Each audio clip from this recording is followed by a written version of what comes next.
உங்களோட வீடியோஸை பார்த்தீங்கன்னா இந்த கேன்வான்ற சாஃப்ட்வேர் பயன்படுத்தி எப்படி எடிட் பண்ணுறேன்னு அந்த வீடியோவில் டீட்டெயிலாக எக்ஸ்பிளைன் பண்ண போகிறேன். ஸோ இந்த வீடியோ ஃபுல்லாக பாருங்கள். இந்த வீடியோ போகிறதுக்கு முன்னாடி நீங்கள் கேன்வா சாஃப்ட்வேர் பற்றி உங்களுக்கு அந்தளவுக்கு தெரியலை அப்படின்னு நினச்சேன்னா கண்டிப்பாக நம்ம சேனலில் இந்த பிளேலிஸ்ட்டை ஃபாலோ பண்ணுங்கள். Canva related A to Z போட்டிருக்கேன். அந்த வீடியோஸில் பார்த்துட்டு இதை பார்த்தீங்கன்னா உங்களுக்கு இன்னுமே கிளாரிட்டி கிடைக்கும். இப்போ ஜஸ்ட் கேன்வான்ற சாஃப்ட்வேர் உங்களில் லாகின் பண்ணிவிட்டு உங்களோட ஜிமெயில் ஐடி யூஸ் பண்ணி லாகின் பண்ணிக்கோங்க. இதோட யூசர் இன்டர்ஃபேஸ் இப்படி தான் இருக்கும். இந்த இடத்துல சர்ச் கேன்வான்னு சொல்லிட்டு ஒரு ஆப்ஷன் இருக்கா. இந்த இடத்துல போய்ட்டு ஃபார் எக்ஸாம்பிள் நான் வந்து பார்த்தீங்கன்னா இப்போ யூடியூப் வீடியோஸ் வந்து உங்களுக்கு எடிட் பண்ணுறக்காண்டி சொல்லி தரப்போகிறேன். ஸோ இந்த கேன்வாவில் போய்ட்டு ஜஸ்ட் யூடியூப் வீடியோஸ் அப்படின்னு கிட்டாலே இங்கே வந்துடும் ஆட்டோமேட்டிக்காக. இந்த மாதிரி நீங்கள் இன்ஸ்டாகிராம் வீடியோ எந்த வீடியோ எடிட் பண்ணி நினைக்கிறீங்களோ அந்த இதை டைப் பண்ணேன்னா அதோட சைஸோடு சேர்த்து வந்துடும். ஸோ அதை சூஸ் பண்ணிக்கோங்க. இந்த ஃபஸ்ட் இருக்கு பாருங்கள், கிரியேட் ஏ பிளாங்க் யூடியூப்னு சொல்லிட்டு இந்த பிளாங்க் பார்த்தீங்களா டிஃபால்ட்டாக 5 செகண்ட் இருக்கா, 5 செகண்ட் வரைக்கும் அப்லோட் பண்ணிக்கலாம். இதை நம்ம பெருசு பண்ணுறதுனாலும் பெருசு பண்ணிக்கலாம். ஃபார் எக்ஸாம்பிள் இந்த மாதிரி கர்சர் ஸ்க்ரால் பண்ணிட்டு நமக்கு தேவையான செகண்ட்ஸ் வச்சுக்கலாம். ஓகேங்களா, இப்போ டிஃபால்ட்டாக இருக்குது. இப்போ நமக்கு எந்த ஃபுட்டேஜை நம்ம எடிட் பண்ண போகிறோமோ அதை வந்து கேன்வாவில் அப்லோட் பண்ணணும். ஸோ லெஃப்ட் சைடு அப்லோடுன்னு ஒரு ஆப்ஷன் இருக்கா, அதை கொடுத்துட்டு இந்த இடத்துல அப்லோட் ஃபைல்னு சொல்லிட்டு ஒரு ஆப்ஷன் இருக்கா, இங்கே போய்ட்டு நீங்கள் எந்த ஒரு ஃபுட்டேஜை வந்து எடிட் பண்ண போகிறீங்களோ அந்த ஃபுட்டேஜை வந்து இந்த இடத்துல இம்போர்ட் பண்ணி வச்சுக்கோங்க. ஓகேங்களா, ஜஸ்ட் உங்களுடைய பிசி அண்ட் லேப்டாப்பில் வந்து எங்கே உங்களுடைய வீடியோஸ் ஃபுட்டேஜை வந்து வச்சுருக்கீங்களோ அந்த வீடியோஸ் வந்து எடிட் பண்ணிக்கோங்க. ஓகேங்களா, ஆல்ரெடி நான் உங்களுக்கு சொல்லித்தரக்காண்டி ஜஸ்ட் 2-3 ஃபுட்டேஜஸ் வந்து எடுத்து வச்சுருக்கேன். ஸோ அதை நான் இப்போ வந்து இது பண்ணி காமிக்கிறேன். ஓகேங்களா, ஜஸ்ட் எந்த ஃபுட்டேஜ் வேணுமோ அதை வந்து சூஸ் பண்ணிக்கோங்க. சூஸ் பண்ணிட்டேன்னா உங்களுக்கு இந்த மாதிரி வந்துடும். ஓகேங்களா, ஜஸ்ட் இப்போ நம்ம தான் பார்த்தீங்கன்னா நம்மளோட சைஸ் ஸ்க்ரீன் சைஸுக்கு ஃபிட் பண்ணணுச்சுன்னா ஜஸ்ட் ரைட் கிளிக் பண்ணிட்டு செட் வீடியோஸ் பேக்ரவுண்ட் அந்த மாதிரி கொடுத்தீங்கன்னா வீடியோஸ் ஃபுல்லாக ஃபிட் ஆகிடுச்சு. ஓகேங்களா, இப்போ நான் வந்து ஒரு 14 செகண்ட் வீடியோஸ் வந்து இம்ப்ளோட் பண்ணியிருக்கேன்.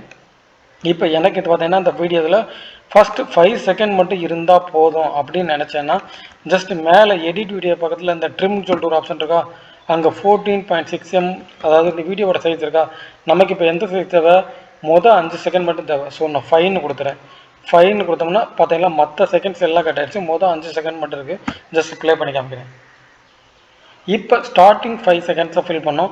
இதே மாதிரி உங்களுக்கு மிட் ரேஞ்சில் ஃபில் பண்ணணும்னு நினச்சாலும் ஜஸ்ட் இந்த ட்ரிம்முன்ற ஆப்ஷனை கொடுத்துட்டு உங்களுக்கு எந்த போர்ஷன் மட்டும் வேணுமோ அதை இந்த மாதிரி கட் பண்ணி எடுத்துக்கலாம். ஓகேங்களா, உங்களுக்கு இவ்வளோ வரைக்கும் வேணும்னா இவ்வளோ வரைக்கும் எடுத்துக்கோங்க, இவ்வளோ வரைக்கும் வேணும்னா உங்களுக்கு எது வரைக்கும் வேணும். ஃபார் எக்ஸாம்பிள் எனக்கு ஸ்டார்டிங்லேருந்து மிட் மட்டும் வேணும்னுச்சுன்னா இந்த மாதிரி மிட் மட்டும் நமக்கு எது வேணுமோ அதை சூஸ் பண்ணிவிட்டு இந்த ரைட் சைட் டன்னு இருக்கு பாருங்கள், இதை கொடுத்தீங்கன்னா அந்த போர்ஷன் மட்டும் செலக்ட் ஆகும். இந்த மாதிரி தான் கட் ட்ரிம் பண்ணுறது. ஓகேங்களா, இப்போ இந்த வீடியோஸ் வந்து கிராப் பண்ணணும். ஃபார் எக்ஸாம்பிள் வந்து பார்த்தீங்கன்னா இப்போ இந்த மேலே அந்த ப்ரௌசர் ஐக்கான்லாம் தெரியுது பாருங்கள், இதெல்லாம் எனக்கு தெரியக்கூடாது அப்படின்னு நினச்சேன்னா ஜஸ்ட் இந்த மேலே கர்சரை வச்சுட்டு இப்படி கீழே இழுத்து விட்டேன்னா போதும், அந்த போர்ஷன் மட்டும் ஆடியன்ஸுக்கு தெரியாது. ஓகேங்களா, சிம்பிள். கிராப் பண்ணுறது ரொம்பவே சிம்பிள். பண்ணி முடிச்சுட்டு செட்டஸ் வீடியோஸ் பேக்ரவுண்டுன்னு கொடுத்துட்டு இதை ப்ளே பண்ணி பாருங்கள். பார்த்தீங்களா, இன்கேஸ் இந்த செட்டஸ் வீடியோஸ் பேக்ரவுண்டு கொடுக்கும்போது உங்களுக்கு நிறைய கட்டாச்சுன்னா திரும்ப டிட்டாச் வீடியோஸ் பேக்ரவுண்ட் கொடுத்துட்டு இந்த மாதிரி இழுத்து விட்டுக்கோங்க. கர்சரை இங்கிட்ட இழுத்து விட்டுக்கோங்க, இங்கிட்ட இழுத்து விட்டுக்கோங்க. ஓகேங்களா, உங்களுக்கு எப்படி வேணுமோ அப்படி வந்து இழுத்து விட்டுக்கோங்க. ஓகேங்களா, ஜஸ்ட் இப்போ வந்து இந்த ஃபஸ்ட்டு எடிட் ஆப்ஷன் சொல்லிட்டு ஒரு ஆப்ஷன் இருக்கா, இந்த ஆப்ஷன் கொடுத்தீங்கன்னா நீங்கள் கேன்வாவில் ஒரு ப்ரோ வெர்ஷன் வச்சுருந்தீங்கன்னா இந்த வீடியோவோட பேக்ரவுண்டை சிங்கிள் கிளிக்கில் ரிமூவ் பண்ண முடியும். இப்போ நான் வந்து பெய்டு வெர்ஷன் தான் வச்சுருக்கேன். ஸோ என்னால் யூஸ் பண்ண முடியாது. அதே மாதிரி இப்போ கலர்ஸை மாத்திர பார்த்தீங்கன்னா இப்போ பார்த்தீங்கன்னா ஃபில்டர் யூஸ் பண்ணிக்கலாம். நமக்கு நிறையா ஃபில்டர் ஆப்ஷன்ஸ் கொடுப்பாங்க. சிஆர்னு கொடுத்துட்டு இங்கே பாருங்கள், உங்களுக்கு எந்த ஃபில்டர் ஆப்ஷன்ஸ் வேணுமோ அந்த ஃபில்டர் ஆப்ஷன்ஸ் வந்து யூஸ் பண்ணிக்கலாம். ஒன்றா யூஸ் பண்ணி பாருங்கள். இப்போ எனக்கு இது பிடிச்சிருக்குன்னு நினச்சேன்னா ஜஸ்ட் நான் செலக்ட் பண்ணிட்டேன்னா போதும், ஆட்டோமேட்டிக்காக அந்த ஃபில்டர் ஆப்ஷன் வந்து அப்ளை ஆயிரும். இப்போ நான் அப்ளை பண்ணுறேன் பாருங்கள். ஓகேங்களா, black and white filter option கொடுத்துருக்கேன். இப்போ ப்ளே பேக்னு சொல்லிட்டு ஒரு ஆப்ஷன் இருக்குது. இப்போ என்னென்னு பார்த்தீங்கன்னா ஸ்பீடு, அதாவது வீடியோவோட ஸ்பீடை இன்க்ரீஸ் பண்ணிக்கலாம். ரொம்ப ஸ்லோவாக இருக்குது, இப்போ வந்து நீங்கள் வந்து ஸ்பீடான வீடியோஸ் வச்சுருக்கீங்க, ஸ்லோ பண்ணணும்னு இந்த சைடு டிக்ரீஸ் பண்ணுங்கள். இப்போ பார்த்தீங்கன்னா வீடியோ ஸ்லோவாக இருக்கும். இதுவே ஸ்பீட் பண்ணணும்னு நினச்சேன்னா நீங்கள் ரைட் சைடு மூவ் பண்ணீங்கன்னா இந்த வீடியோ வந்து இன்னும் ஸ்பீடாக இருக்கும். ஸ்லோ பண்ணிக்கலாம், ஸ்பீட் பண்ணிக்கலாம். இப்போ நான் இனிஷியலாக ஃபஸ்ட்டு சொன்னேன் பாருங்கள், கிராப், அதாவது நமக்கு தேவையான போர்ஷன் வந்து இப்படி கிராப் பண்ணிக்கலாம். இந்த வீடியோவில் எந்த பொசிஷன் மட்டும் நமக்கு தேவையோ அதை வந்து இப்படி கிராப் பண்ணிக்கலாம். இதுக்கு இந்த கிராப் ஆப்ஷன் ரொம்ப யூஸ் ஆகுது. இன்கேஸ் நீங்கள் long video short video convert பண்ண முடிச்சு அந்த 1:1 கொடுத்தீங்கன்னா ஷார்ட்ஸ் ஆகும். யூடியூப் ஷார்ட்ஸுக்கு மேக் பண்ண போகிறீங்க, லாங் வீடியோஸ்க்கு மேக் பண்ண போகிறீங்கன்னா இந்த மாதிரி சைஸஸ் இருக்குது பாருங்கள். உங்களுக்கு ஃபார் எக்ஸாம்பிள் எனக்கு இந்த சைஸ் மட்டும்தான் வேணும் அப்படின்னு நினச்சி இதை கொடுத்தீங்கன்னா ஷார்ட்ஸாக கன்வெர்ட் ஆயிரும். ஓகேங்களா, உங்களுக்கு எது வேணுமோ அதை கொடுத்துக்கலாம். இப்போ எனக்கு வேணாம்னு சொல்லிட்டு நான் கேன்சல் கொடுத்துறேன். உங்களுக்கு பண்ணால் டன்னு கொடுத்து பண்ணிக்கோங்க. அடுத்து ஃப்ளிப்னு ஒரு ஆப்ஷன் இருக்குது. அப்படின்னா நம்ம வீடியோ வந்து ரொட்டேட் பண்ணிக்கிறோம். தலைகளில் காமிக்கிறது, வெர்டிக்கலாக காமிக்கிறது, ஹரிசாண்டலில் காமிக்கிறது, இந்த மாதிரி வீடியோவை ரொட்டேட் பண்ணிக்கிறோம். ப்ளஸ் பார்டர் ஸ்டைல்னு தான் நம்மளோட வீடியோட பார்டர் புரியுதுங்களா. இந்த மாதிரி பார்டர் வந்து இது பண்ணுறது, கட் ஆஃப் பண்ணுறது, இந்த மாதிரி எல்லா விஷயங்கள் பண்ணிக்கலாம். இந்த ஆப்ஷன் பயன்படுது. தென் அனிமேட் சொல்லிட்டு ஒரு ஆப்ஷன் இருக்குது. இந்த ஆப்ஷன் கொடுத்தா வீடியோஸில் அனிமேட் சொல்லிட்டு யூஸ் பண்ணிக்கலாம். இந்த கேன்வா பொறுத்தவரை பியூட்டிஃபுல்லான ஒரு விஷயம் என்னென்னு பார்த்தீங்கன்னா, நீங்கள் ரொம்ப மெனக்கட தேவையில்லை. எல்லா ஆப்ஷனும் டிஃபால்ட்டாக இருக்கும். புரியுதுங்களா. ஜஸ்ட் அடுத்து பார்த்தீங்கன்னா பொசிஷன் சொல்லிட்டு ஒரு ஆப்ஷன் இருக்கும். இது என்னென்னு பண்ணுறதுன்னா, நம்ம வீடியோஸ் வந்து ரைட் மாற்றுறது, லெஃப்ட் மாற்றுறது, கார்னர் மாற்றுறது, சென்டர் பண்ணுறது, இந்த மாதிரி பண்ணிக்கலாம். அடுத்து டிரான்ஸ்பரன்சி, வீடியோவோட டிரான்ஸ்பரன்சி வந்து இன்க்ரீஸ் பண்ணிக்கலாம், டிக்ரீஸ் பண்ணிக்கலாம். ஓகேங்களா.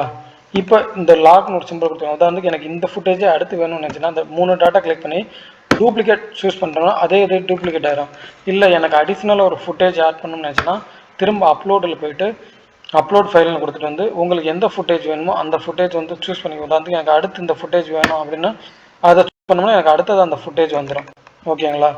ஜஸ்ட் அதை டூப்ளிகேட் பண்ணால் அந்த 3 டாட்டா கிளிக் பண்ணி டூப்ளிகேட் அப்படின்னு பண்ணிக்கோங்க. இந்த 3 டாட்டா கிளிக் பண்ணால் இங்கே ஏகப்பட்ட ஆப்ஷன் இருக்கும். ஒரு பேஜ் புதுசாக ஆட் பண்ணுறது, இல்லை நீங்கள் பண்ண பேஜை வந்து எரேஸ் பண்ணுறது, டிரான்சாக்ஷன் ஆட் பண்ணுறது, இந்த மாதிரி ஏகப்பட்ட ஆப்ஷன்ஸ் இருக்கும். தென் இதிலே பார்த்தீங்கன்னா நம்ம சவுண்டை எடிட் பண்ணிக்கலாம். உதாரணத்துக்கு இப்போ இந்த வீடியோவிலேருந்து சவுண்டை இன்க்ரீஸ் பண்ணணும்னுச்சுன்னா ஜஸ்ட் நம்ம அந்த சூஸ் பண்ணிவிட்டு இந்த ரைட் சைடு பார்த்தீங்கன்னா ஆடியோன்னு சொல்லிட்டு ஒரு ஆப்ஷன் இருக்கா. இது இங்கே போய்ட்டு நம்ம சவுண்டை வந்து குறைச்சி வச்சுக்கலாம், சவுண்டை கூட்டி வச்சுக்கலாம். இந்த மாதிரி சவுண்டுஸில் ஏகப்பட்ட ஆப்ஷன்ஸ் இருக்குது. ஒன்ஸ் நீங்கள் ஒரு வீடியோஸ் எடிட் பண்ணி முடிச்சக்கப்புறம் ரைட் சைடு பார்த்தீங்கன்னா இந்த ஷேர் சொல்லிட்டு ஒரு ஆப்ஷன் இருக்கா. இதை கொடுத்துட்டு அகெயின் டவுன்லோடுன்னு சொல்லி கொடுத்தீங்கன்னா இந்த மாதிரி ஒரு ஆப்ஷன் இருக்கும். இங்கே டவுன்லோடும் கொடுத்தீங்கன்னா நீங்கள் எடிட் பண்ண வீடியோஸ் வந்து உங்களுக்கு வந்து டவுன்லோட் ஆகிடும். எப்பவுமே கேன்வாவில் ஃபஸ்ட் எடிட் பண்ணும்போது சின்ன ஃபுட்டேஜை சூஸ் பண்ணி எடிட் பண்ணுங்கள். அடுத்து இதை வந்து பழகிக்கோங்க. உங்களுக்கு இந்த வீடியோ ஃபுட்டேஜ் வந்து பேசிக்காக சொல்லி கொடுத்துருக்கேன். இது நல்லா புரிஞ்சிருக்குன்னு நினைக்கிறேன். இன்கேஸ் இதை பற்றி அட்வான்ஸ் லெவலில் கற்றுக்கணும்னு நினச்சின்னா சேனலை ஃபாலோ பண்ணுங்கள். நான் அடுத்தடுத்து கேன்வா ரிலேட்டட் நிறையா வீடியோஸ் போடுறேன். தேங்க்ஸ் ஃபார் வாட்சிங்.